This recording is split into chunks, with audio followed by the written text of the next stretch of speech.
All right, welcome back to another segment of Wet Your Palate. We have some very special guests today, talking with Marcus from Marcus in the Morning. Everything that he's been enjoying doing, a lot of random questions, random thoughts, but a lot of insights. And then we had his producer come on. Taylor, welcome to the show. Thank you for giving us your insights as well and your history and how you're ascending to new realms in broadcasting. So cheers. Nice to be here, dude. Any highlights? My favorite was when everybody learned how to hook a story. When Chris hooked me with a story, and I didn't see it coming. Well, it's all about the hook, like you said. So if you want to hear some good hooks, you got to listen to Go With Your Palate. Well, thank you so much. I'm truly encouraged by your guys' presence here. Your storytelling just evolved during the podcast to just go for it, bro. Well, we had so much fun. I think that's why this even ends up being like a 3-part episode. So you're going to have a lot of fun here. You got to check it out. You got to stay all the way to the end for Taylor's exclusive, the closer. Taylor's man takes are also. Oh my Her God. man takes. We learned a lot. That was one of my favorites. Your man takes, I think you had at least 4, if not 5, and I'm sure there's more. They should all be written down and publicized. Thank you. Yeah. All right. Well, thank you both for being here. It was a pleasure. And now everybody go listen to Go With Your Palate. Yes. Let's do it. Who it is?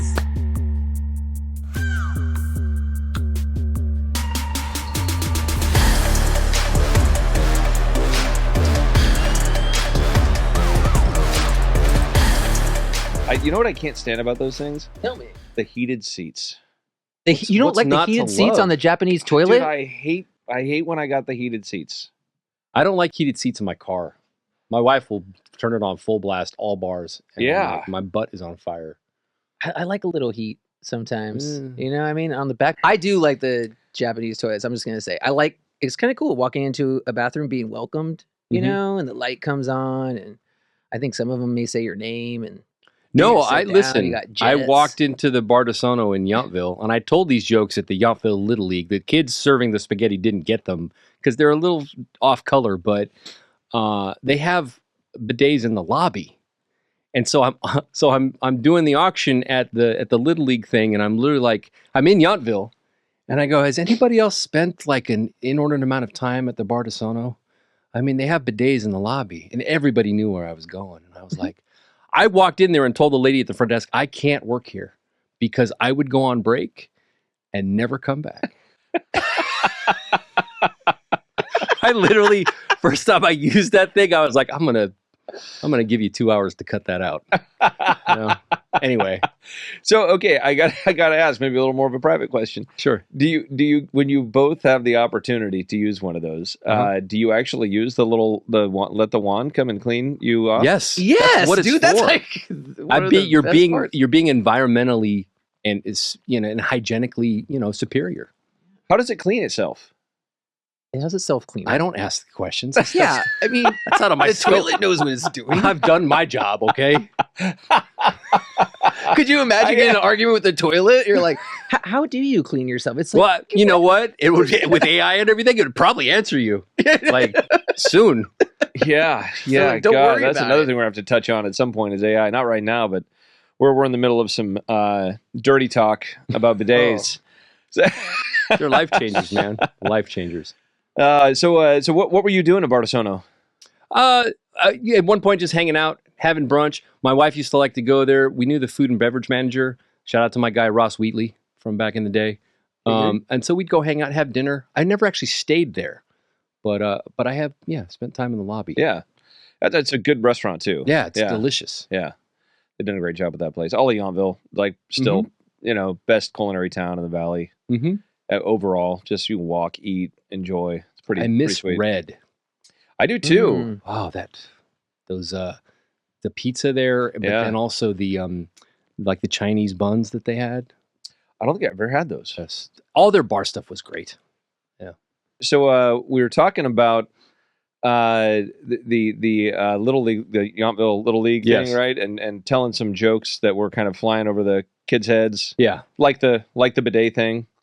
It's kind of what I do for work because we were talking off mic about like whether your personality should be different when you're on mic versus off mic in the wild. And I've always thought, and it's always done well for me over 30 years, is like, I'm the same guy.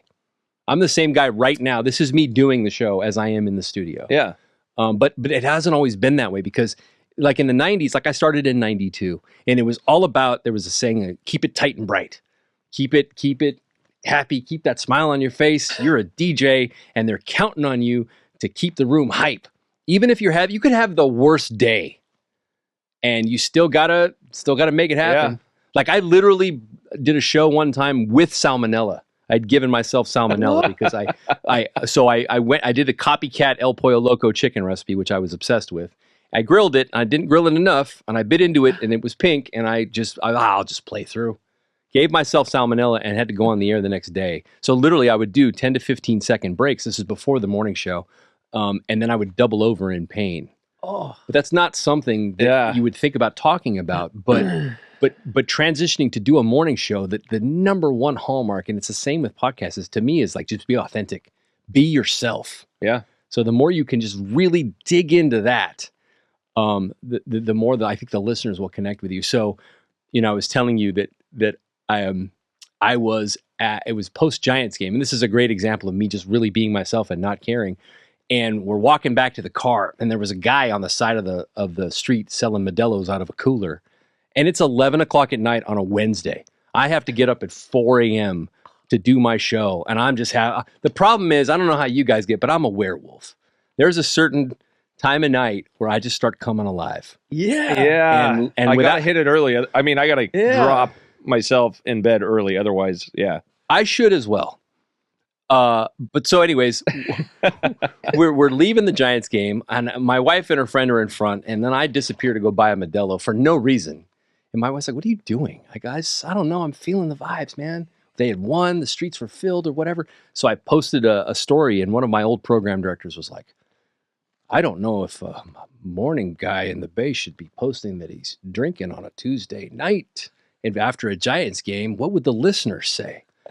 I would hope that if you listen to our show, that you know who I am, and that you would roll up, give me a hug, and we would do a beer together, because that's on brand for me.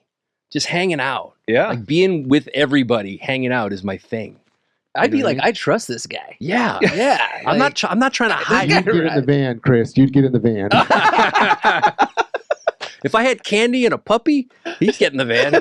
Well, that's a real one, right? They're gonna. Right. I think you were a real one. I'd be like, oh yeah, this guy's like down. He's just like, this is who he is. But for the first 20 years of my career, before I started doing the morning show, it was all about, I have to present I had this block. I felt like I had to present myself in a fashion that I think the listeners would like. I was petrified. So doing a morning show and doing an afternoon show or a midday show is very different, because when you're music intensive, you're playing 14 songs an hour and you're talking 20 seconds at a time. Now I'm taxed with keeping people's attention for 2, 3, 4 minutes. And I would always think about what I want to say, but then I would think, I don't want to be myself, because what if I am myself and nobody likes me? And even after years of doing this, but the time frame that you were concerned about, the time frame of we were trained as DJs, we were trained to just give the people what they want. And then it kind of shifted, kind of mid 2010 or so, to be like, okay, be authentic. And then by the time I got on the morning show, my boss literally would say, "I'm going to beat the DJ out of you. I'm going to make you a real person." And I feel like he did it. And there was one very poignant moment. I saw one of the questions on here. Where was a moment you had on the air where you thought, this is either going to be amazing or I'm going to get fired? I'm not saying like being fired, that's such a doomsday thing, but I did have a moment where I was like, oh, I just said that. But it really shifted my mode of thinking to becoming a real person, authentic person on the air. So my first partner and I, Sandy, it was Marcus and Sandy for a lot of years. And again, we're just learning how to do a morning show together. It was terrible. We had no ratings. We had no listeners. This was 2013, and we're on the air and we're talking about, okay, why is the real reason you stalk your ex's Facebook page or social media? And they had, Reddit had listed out all the reasons. Yeah. And I, this is the moment I said, well, you just want to make sure they got fat. I said that. The most honest thing I'd ever said up to that point. And everybody agreed with you. And then then I doubled down. And then Sandy looked at me and I said, yeah. I mean, I was on ex-girlfriend's Facebook page just the other day. And yeah, like it wasn't pretty. And I thought to myself, boy, it's a good thing I hopped off that sled. Am I right, people? And the room was just dead silent. But it felt so cathartic and real and honest. It was the most honest moment I'd had on the show up until that point. And then as I became more honest, I realized everybody's a little screwed up. Right? Yeah, we all have thoughts. But nobody wants to talk about it, right? Now, I have to temper my inside voice and my outside voice, but when I share vulnerable moments, I feel like somebody out there listening goes, that happened to me too, and I've been too afraid to talk about it. Mm-hmm. You know what I mean? Yeah. Well, and I think that people, more and more now, and I think it'll continue in this trend, they want that authenticity. They want to know, we went through that whole phase where like you couldn't say anything without getting in trouble, it seemed like, for a period. Right. Or you were always worried about it. But now it seems like there's this rise of, you can say something that I don't agree with or that offends, me or whatever. Sure. But as long as I know who you are, where you're at, what you think, and like we can get along. And I think that's a trend that's going to continue. Yeah, 100%. I hope employers continue to foster that rather than silence it. Sure. And the one thing that I'm always mindful of a few things. I don't ever want a mom or a dad to have a hard conversation in the car with the kids because of something that I said. Mm. And I want to make sure that I represent my company and my brand properly, right? So there is a line. Like, I'm not sitting here telling you there's no line. Yeah. But like, it's always, so my sister has 2 kids, and I'll never forget, there was one time we were talking about something kind of off color. It might have been adult toys, or it was sexual in nature. And my sister texted me and she goes, hey, thanks for talking about that. I got both the kids in the car. Now I have to have the birds and the bees talk on the way to school. I was trying to get my Starbucks. Yeah. Hell yeah. No. That's the one thing I'm trying to avoid. Because hell yeah. My line in the sand is way farther down the beach than yours is. I understand, but I have to be mindful that I've got a lot of parents on drop-off. They want to have my thing with my show is a little smart, a little stupid, always funny. Yeah. That's why I got into radio, was to make you laugh. A lot of people got in for different reasons. You love music, you want to go to shows, you want to meet chicks. I don't know. I just want to make you laugh.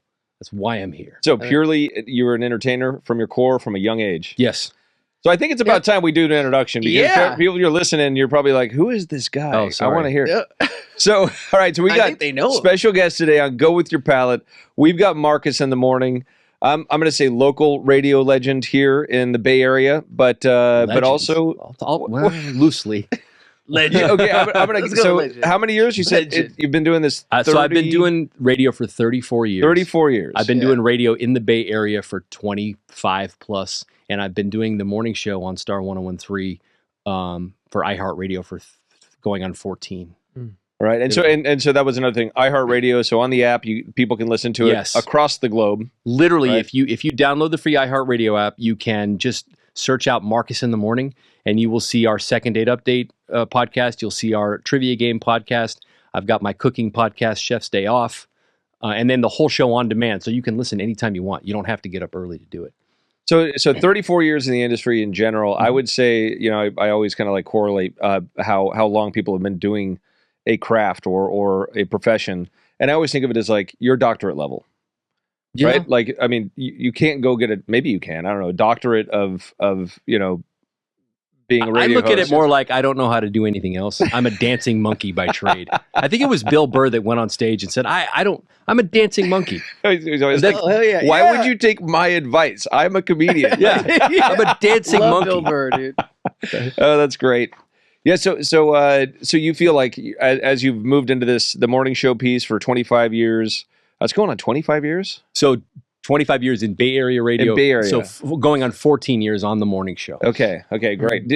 So your preference between those two, let's start there. Oh, this is the most fun I've had in my entire life. Yeah? In my entire career.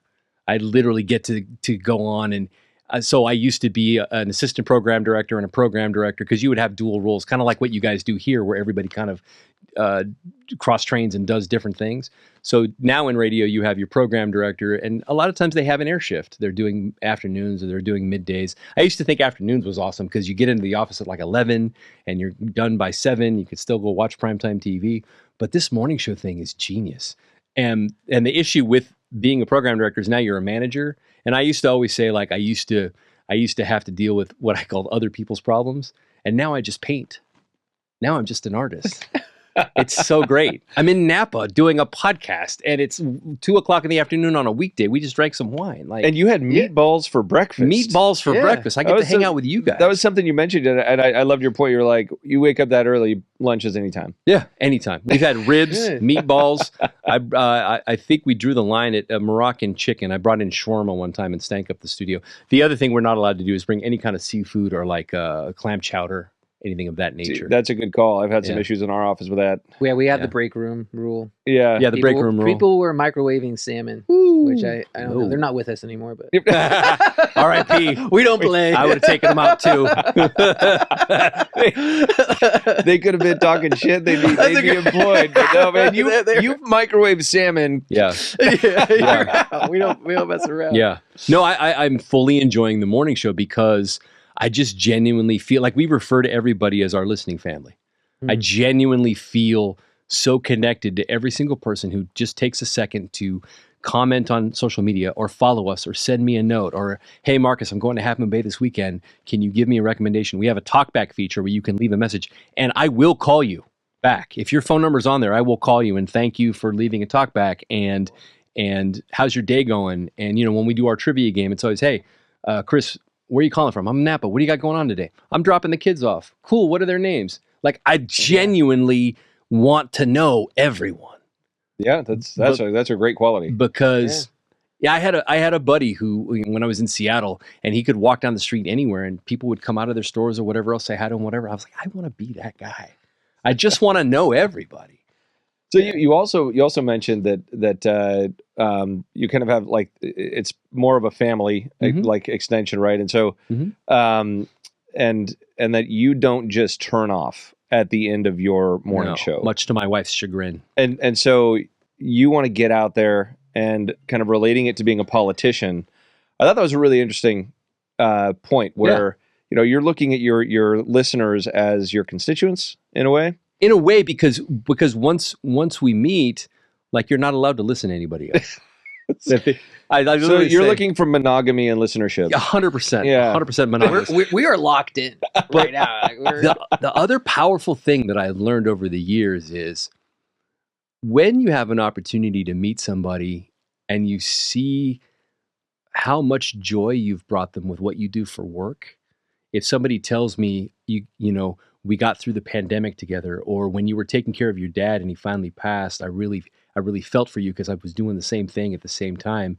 We went through caregiving together. I know you don't know me, but I feel like I know you.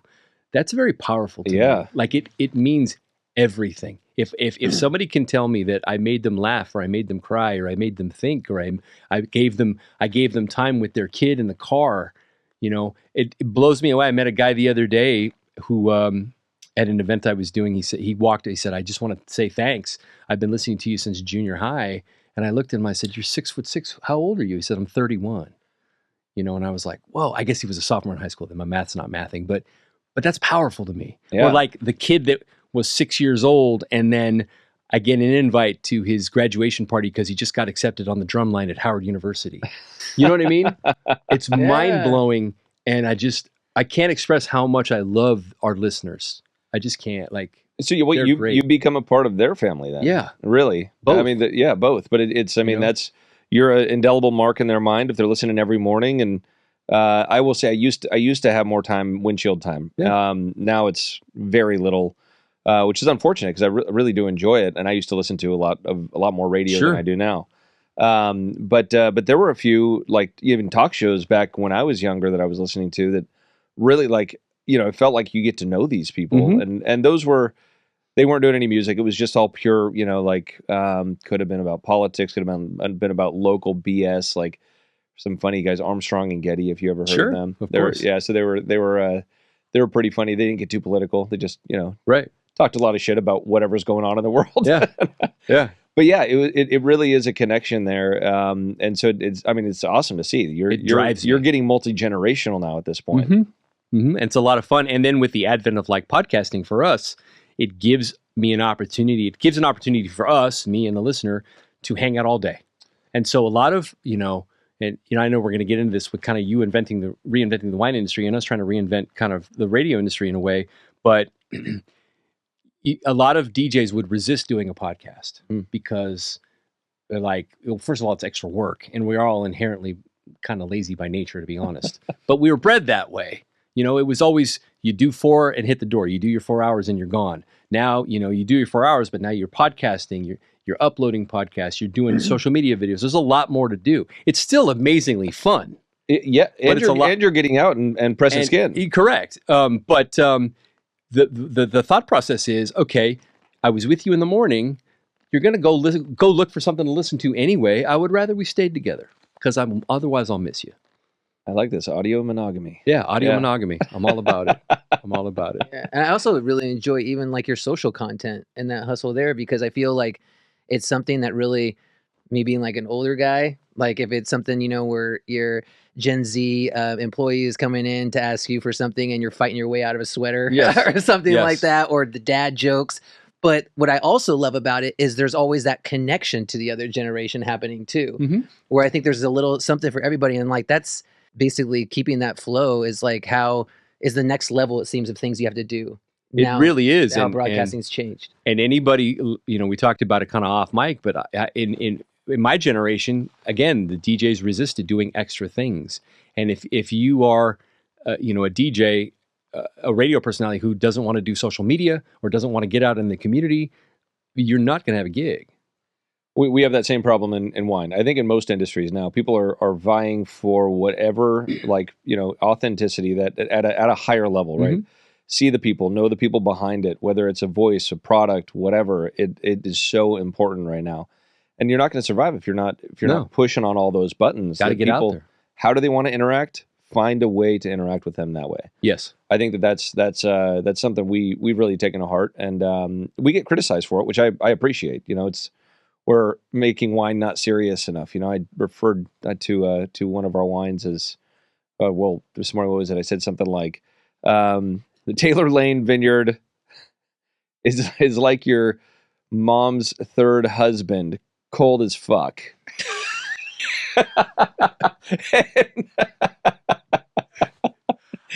And so somebody take like, well, you can't talk about like $150 bottle of wine like that. It's like, the hell we can't. Yeah, we're going to talk about it. So, but I thought your second take was sugar daddy. Oh my god! Then I called it sugar daddy of wine. So you got to be authentic about it. I think that especially since your voice is so like out there. I mean that and consistently delivering on that kind of personality touch. That's to quote Ariel from the Disney movie Little Mermaid. Well, from Little Mermaid, I want to be where the people are. I want to see. I want to see them dancing. Yeah, I love it. It just reminded me of a quick tasting room story. If we could take an off ramp really quick, because I got chastised by a very well known winemaker. But I was in my flow, and I'm pouring the Syrah, and I said, "All right, gentlemen, you're going to catch nacho cheese on the nose." And he was walking by, and he looked at me, and he goes, "I think you mean green pepper." I was like, "Yes, sir. Sorry, green pepper." Yeah, people get so caught up in the shit, don't they? I would have been all about that, though. Yeah, nacho cheese. Like, really? Cheese, nacho cheese. Like, the glass would have been empty. What kind of Chardonnay is this? All right, so you were talking about the evolution of, and I do want to get into this because radio has been such a big part of, the American, our culture. Yeah. For what, over 100 years now? Something like that, 100, 150. Yeah, it's got to be somewhere in there. And so, where is it going? Where do you see it's not just the podcast now and in-person stuff, but the return back to radio, the return back to FM. Is that like, where do you see that? What I know, and this is like quantifiable, is like our company in particular, iHeart, I think really took the bull by the horns and saw kind of the forest through the trees and said, you know what, we're going to be just a media company. They do all the things. And it's kind of why I love being aligned with them, because there are so many platforms to put your voice on. At the end of the day, it's all a platform. But my company, literally, we reach 9 out of 10 Americans, period. More than anybody else. Anybody that tells you radio's dying or whatever. You know what? we're having to reinvent ourselves just like everybody else, but we are still the big dog. Yeah. And I'm proud of that, having dedicated more than half my life to it. And I think again, the smart ones are just putting their voices on all the platforms, whether it's the FM or it's the digital space, the podcast, or live events, and all the things that we talked about. Yeah. So to me, I feel a renaissance coming. I really do, because the number one thing is that, I was telling you guys off mic that I'm trying to be like the AI guy in my building, the guy that understands AI the most. And the one thing that keeps coming back from all the experts is the number one thing that AI cannot replace is that human connection. Mm-hmm. Mm-hmm. So as many, whatever business you're in, whatever community you can create, whatever live event experience you can create for as many people as possible, to me, that's how we win. And I feel it right now. The show, with all of the changes, because, I went from Marcus and Sandy to Marcus and Corey. Corey was with me for 3.5 years. Well, like every other industry in America, we've had layoffs. Corey got laid off. And I, in that moment, thought that my career was over. I thought I was cooked. And they came to me and said, we want to get you a little help. And so, you're going to meet my producer, Taylor. Yeah. And she has reinvigorated me, because now we were like a production house. We're doing videos all day long. We're going out and meeting people all day long, and everything becomes an extension of the show. And so, and we just went number one. The show is number one, all formats. Really? Hell yeah. That's everything. Awesome. Congrats. Just last week. You didn't share that with us. I stopped. Wait until it was. Wait until it was. No, I didn't tell him. He didn't tell me. No, I didn't. but it, and it reminded me of a funny moment, because it comes back to the Valley, because when I started the show, a few months later, I had my 40th birthday at Trevigny, in the cellar. Oh yeah. And the cantonetta. Yes. And what I did was I had everybody bring their favorite bottle of wine. They waived the corkage fee. And I said, just be prepared to tell a story with your wine. Because to me, wine is stories. Mm-hmm. And so everybody stood up and did their thing and whatever. And then I stood up very brazenly, because I'd been drinking. And I said, well, and the show had been on the air for, 8 minutes. I said, we'll be number one within the year. And I had another buddy at the table who also had a pretty well-known morning show, if you remember Fernando and Greg, on another station. But Fernando was one of my best friends, and he just laughed, because he knew how hard it was. So it only took me 13 years, but we just went number one. Hell yeah. That is awesome. And I can't thank the people that listen enough. I can't do it without them, and without Taylor and without Jose, my other producer. Like, we're a team, we're a squad now. And I wanted to ask you, as someone who is trying to help reinvent the wine industry, because I had this moment of, like, even after 30 years, the voices. Am I doing this right? Do I know what I'm doing? Can I actually pull this off? And we did it. Yeah. So like, have you ever had that moment? I know you grew up in the industry. Yeah, I mean, it's still. I mean, the last couple of years, it's been wild. It's but it's maybe not so much just for our individual business, but the industry at large. Sure. So kind of like, as you think of radio and how people interact with it, are they going to continue to interact with it? And I think that there needs to be a breaking point for a lot of people that are involved in it to come to the table that's a totally different setting on that table, and try some new things and get out of their own way of whatever philosophies they had and storylines that they had, and really just be real people. I think that's what it comes down to. And people are so scared of, like, having the somms and the critics look at them in a negative light and maybe not help move their wines in a positive direction from the viewership. And somms and critics don't matter anymore at all. In my opinion, it's like those critics, like it's a guide for some people, but overall, if people can get access to your product and they like it, they're going to continue coming back. And I would imagine no different for radio. No, once they find your have station, to put a good product on and and they like it, then they keep coming back. They might go explore and cheat on you a little bit, but fucking non-monogamous people. I always had my number one rule for wine tasting is, if you like it, it's good. If you don't, it's not. Yeah, and that's it. Doesn't matter how expensive it is or what somebody else thinks. Yeah. To your point, Yeah, I think that the reinvention is like the name of the game right now, but I think it's just we're starting to really see this generational shift where, in the younger, or no, I should say the older millennial, younger Gen X, that's where, they had some exposure to digital in their formative years and kind of later teens, early 20s. But they really had a childhood that was really true Americana in many ways, right? And so it was all outdoors and all the classic shit, riding a bike up and down the street, playing hockey in the street, whatever. Come back when it's, sundown and have dinner. We were raised feral.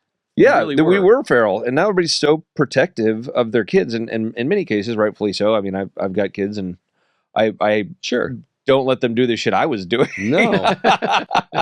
but no, I think that right now we're just starting to really need to understand what this new complete like digital generation is looking landscape for. Yeah. Are you guys of the generation, I don't even know how old you guys are, but back in the day on the 10 o'clock news, they'd have to run a PSA at the end at 10 o'clock that said literally, it's 10 o'clock. Do you know where your children are? Art knows. Remember that? I don't remember that, but I wasn't watching. Literally. Yeah. Because our parents, we were raised, I was talking to my buddy about this yesterday. Literally, you would get home, maybe your parents are home, maybe not. The latchkey generation was a real thing. You showed yourself in, you made yourself a snack, don't touch the knives, don't touch the stove. Those were the rules, and that was it. That's how we were raised. Yeah. Oh, yeah. Yeah. Yep. It's very true, but I think that if you're not throwing spaghetti at the wall right now and trying new things, and we've tried some eggs. Yeah, we've tried shit that doesn't work. Your goal is to try and stop doing that as fast as possible, right? But or adjust as quick as possible. But I think there's also a lot of fun in that. That's like even talking to my kids and understanding what gets them going. And so even that line that I had just said about, your mom's third husband, right? That was from a brief conversation that I had just had with them about the hook being the most important thing. Like you got to have like this hook in the beginning and then go into education. And just making sure that entertainment is at the forefront of your sharing of knowledge at this moment, where I could listen to total geek out stuff that just goes straight into the details.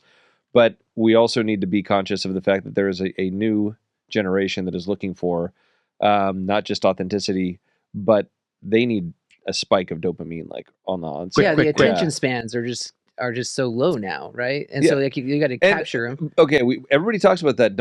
Aren't they going to grow? How do you mean?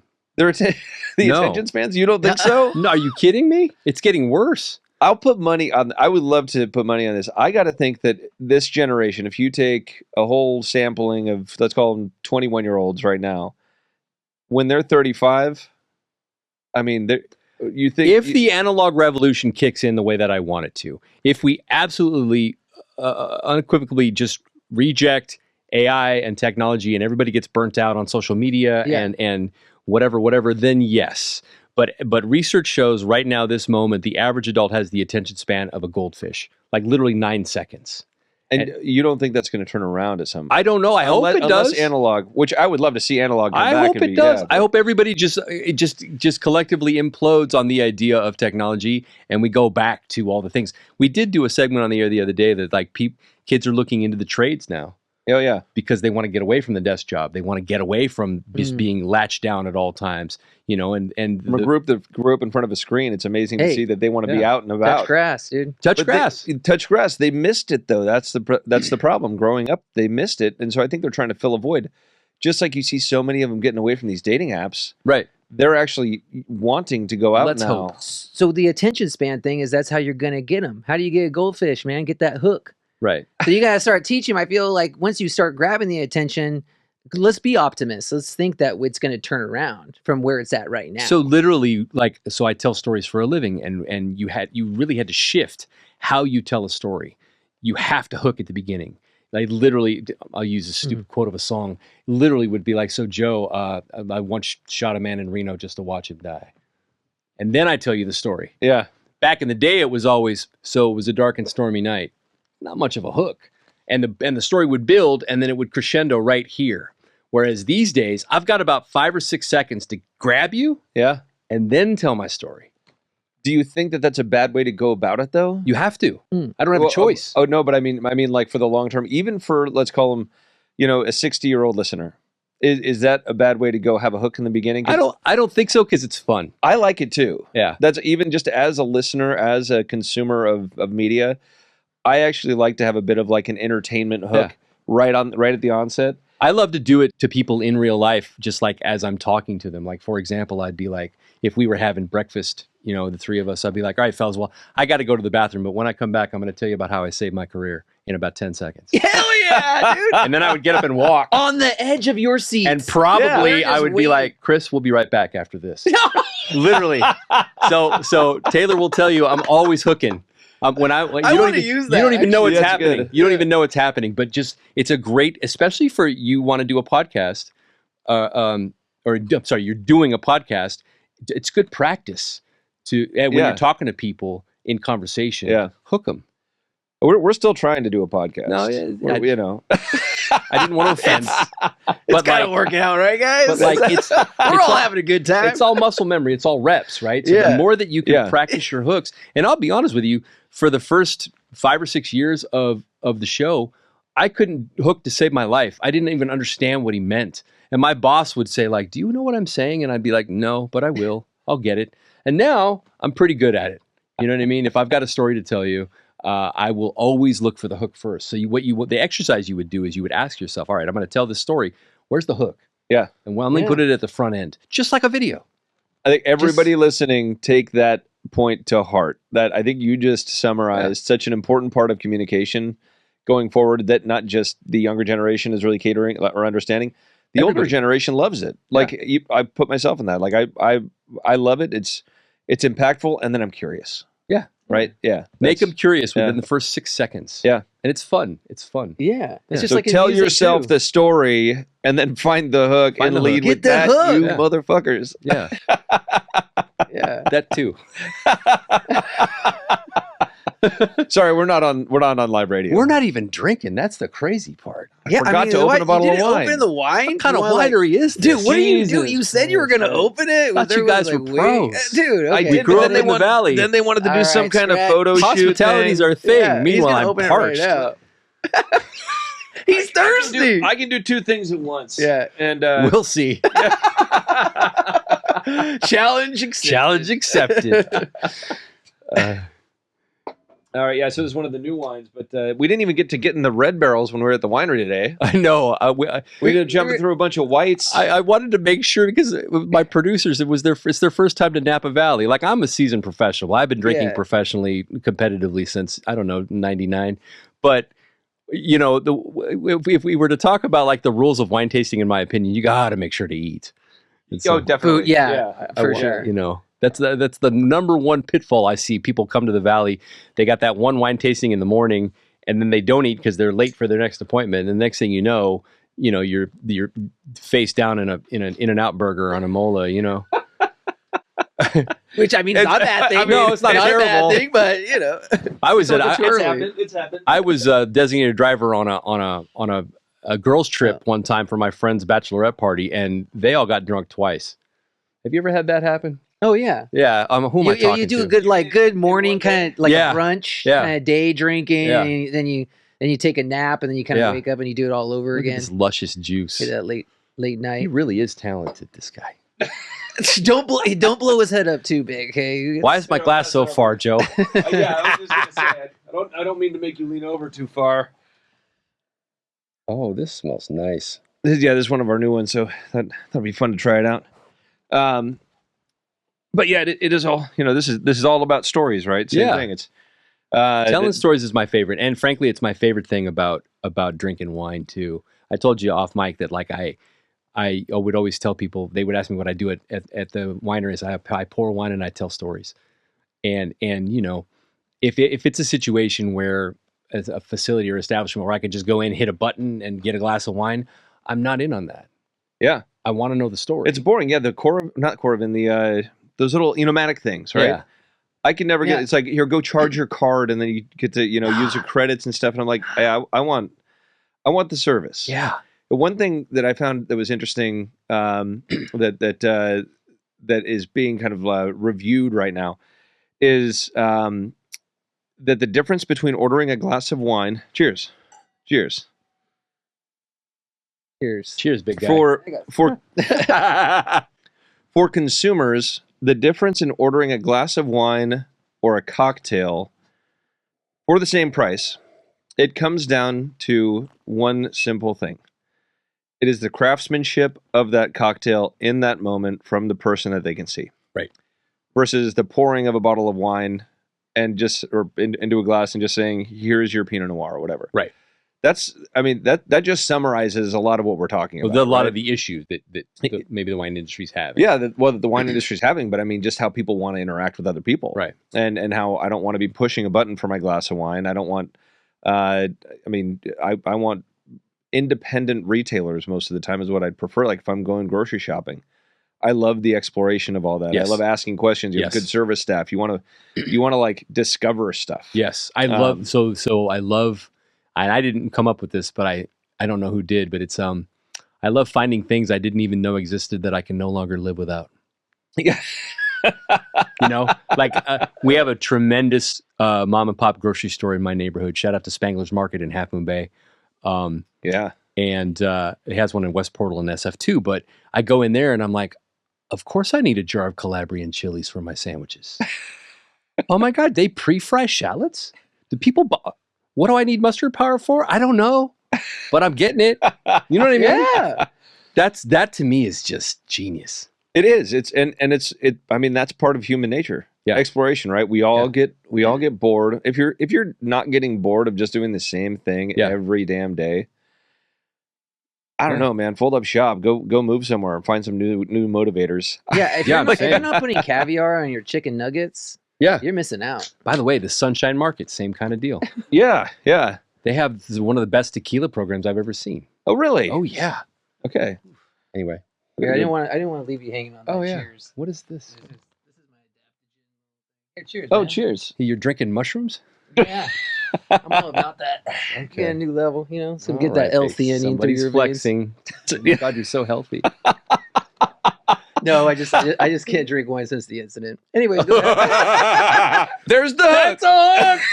You did it.